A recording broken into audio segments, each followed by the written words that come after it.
Assalamualaikum warahmatullahi wabarakatuh. Perkenalkan, nama saya Mualif Hambia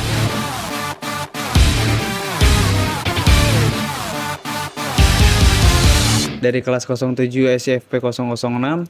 Pada kesempatan video kali ini saya ingin membahas tentang kolaborasi, etika, dan juga kepemimpinan dalam dunia kerja untuk memenuhi satu tugas proyek atau syarat proyek UAS yang diberikan oleh Ibu Pamela Karin. Kenapa sih saya memilih topik ini? Saya memilih topik ini karena topik ini menurut saya penting buat kita yang mau memasuki dunia kerja. Karena kita juga kan sendiri mahasiswa udah semester 7, kedepannya kita akan mencari kerja. Dan juga saya membahas topik ini menurut saya penting pembelajaran juga untuk kita kedepannya dalam menanggapi suatu masalah di dalam dunia kerja. Yang pertama itu pembahasan pertama, konflik kolaborasi lintas disiplin. Nah, seperti yang teman-teman tahu nih, kita kan kalau misalnya kita kerja, kita memasuki dunia kerja, teman-teman kita itu teman-teman kita tuh nggak semuanya seumuran.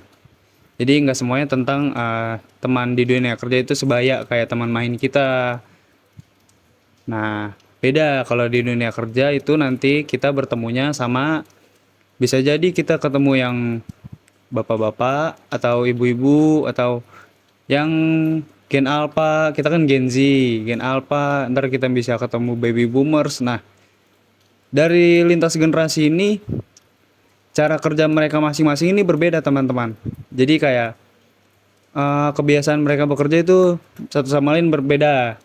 Sedangkan di dunia kerja SI ini, sistem informasi, kita itu kerja nggak sendirian. Biasanya kita kerja dalam tim. Karena kan kalau misalnya di dunia sistem informasi, apalagi bidang teknologi, kita bekerja tim. Ada yang namanya desainer UI UX, terus programmer, dan juga manajer-manajer lainnya segala macam, desainer. Nah, di sini konflik nih sering bermunculan gitu antara si desainer, programmer maunya gimana, desainer maunya gimana, dan eh, sistemnya dari si bos atau manajernya kayak gimana. Sebenarnya kalau misalnya konflik ini terjadi tuh kurangnya komunikasi. Jadi ya kayak beda kebiasaan yang tadi saya bilang, jadi komunikasi mereka tuh kurang antara Gen Z, Gen Alpha, dan juga berbagai macamnya yang ada di dalam dunia kerja tersebut. Tapi konflik ini tuh nggak selalu jadi suatu masalah yang buruk. Konflik ini bisa jadi positif kalau kita bisa nyelesainnya secara benar gitu, secara tepat, menangani masalahnya tuh seperti apa. Misalnya kayak kita bisa menyesuaikan diri ke lintas generasi tersebut, ke generasi-generasi tersebut. Jadi kalau misalnya komunikasinya kita ada yang kurang nih, misalnya kalau misalnya ke yang lebih tua atau kita komunikasinya kurang, kita coba atur lagi, kita coba sesuaikan lagi. Pembahasan kedua di sini saya membahas tentang etika dan profesionalisme di dalam kerja dunia sistem informasi, khususnya di dalam bidang teknologi. Selain kolaborasi juga, etika dan profesionalisme juga sangat penting di dalam dunia kerja, bukan hanya di bidang sistem informasi ataupun teknologi informasi, karena kan etika ini etika dan khususnya etika ya, kita ketahui etika itu adab kita secara umum. Jadi bukan hanya tentang di dalam dunia kerja sistem informasi aja. Nah, etika ini berkaitan dengan sikap, tanggung jawab, dan juga adab kita gitu teman-teman. Sedangkan profesionalisme itu berkaitan sama cara kita bekerja. Cara kita bekerja menjalani pekerjaan tersebut gitu teman-teman. Contohnya kalau misalnya di bidang sistem informasi atau di bidang teknologi, etika itu menjaga kerahasiaan data. Jadi kayak kita nggak boleh sebar informasi apapun tentang si pengguna yang ada di sistem kita. sistem yang kita punya. Seperti itu teman-teman.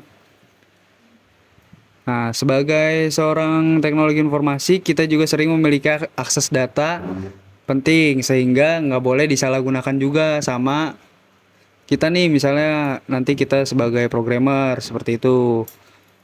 Nah, selain itu juga profesionalisme nih berkaitan kan tadi etika sama profesionalisme. Profesionalisme itu berkaitannya sama kejujuran, kita mengikuti SOP pekerjaan dan juga kita menghindari suatu masalah atau bug-bug gitu kita harus bisa selesaikan gitu teman-teman.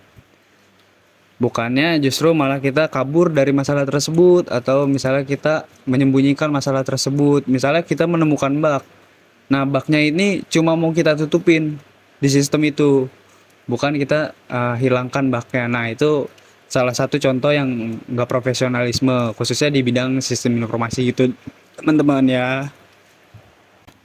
Nah, etika dan sikap profesionalisme juga itu bisa membangun kepercayaan dari bos kita atau dari apa namanya klien kita. Misalnya kita mendapatkan benefit benefit yang baik juga dari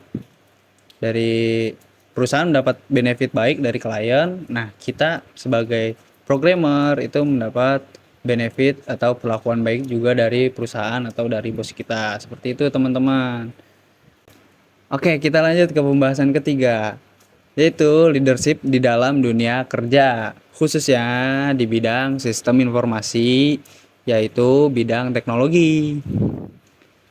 Nah, secara garis besar atau secara umum, leadership itu bukan hanya tentang jabatan atau kepemimpinan. Kepemimpinan bukan hanya tentang jabatan gitu teman-teman. Di dunia kerja sistem informasi sendiri atau di bidang teknologi sendiri, siapapun itu bisa jadi pemimpin, bisa jadi leader. Mau dia dari orang yang kecil atau misalnya orang yang baru lulus kerja, baru lulus sekolah, baru lulus kuliah gitu, seperti itu bisa aja menjadi leader. Kenapa sih dia tuh bisa menjadi leader? Nah, karena pemilihan seorang leader itu atau pemimpin itu dilihat bukan dari umurnya aja teman-teman. Leader itu dilihat dari sikap dia baik gitu, sikap dia dalam memimpin tim yang dia kelola. Semisal saya, contoh kecilnya saya bekerja di suatu perusahaan programming. Saya dimasukkan ke divisi front end atau back end gitu. Nah, leader saya ini masih ibaratnya junior saya, umurnya di bawah saya, seperti itu. Nah, saya tuh nggak bisa memperlakukan kayak dia junior, dia nggak ini sikapnya. Nah, tapi saya nggak harus nilai kayak gitu. Yang saya nilai itu gimana sih cara dia memimpin tim yang memimpin tim di dalam divisi saya, seperti itu. Dia bisa nggak menjalin komunikasinya baik sama yang lain, terus buat ke divisi-divisi lain, ke tim-tim lain, dia bisa nggak komunikasinya baik, lancar gitu maksudnya. Seperti itu teman-teman. Dan juga kalau misalnya ada satu masalah, leader itu yang tanggung jawab paling depan. Dia juga menyelesaikan masalah. Jadi kayak dia nggak harus kayak ada masalah dia menyalahkan salah satu pihak. Nggak, dia harus mencari jalan keluarnya. Seperti itu teman-teman yang dipikirin seorang leader. Itu sikap leadership yang harus dimiliki seorang apa namanya pemimpin, kayak pemimpin tim seperti itu. Nah, seperti yang tadi saya bilang, dengan kepemimpinan yang baik, tim juga dapat bekerja maksimal. Jadi targetnya banyak yang tercapai atau dengan hasilnya bisa memuaskan gitulah, seperti itu teman-teman. Oke. Nah, cukup segitu saja pembahasan saya. Sebagai kesimpulan, di dunia kerja sistem informasi, khususnya bidang teknologi, eh, kita tidak hanya menuntut kemampuan teknis, jadi nggak hanya menuntut kemampuan hard skill seperti itu. Kita juga harus punya kemampuan berkolaborasi, etika, profesionalisme, dan juga kita harus punya sikap leadership atau kepemimpinan. Nah, dari hal-hal ini, dari sikap-sikap ini juga berkaitan sama pekerjaan yang kita hadapi. Jadi ini tuh bisa menentukan kita di dunia kerja gitu loh, khususnya di bidang teknologi seperti itu. Demikian materi yang saya sampaikan, kurang lebihnya mohon maaf. Assalamualaikum warahmatullahi wabarakatuh. Bye bye. Terima kasih sudah menonton.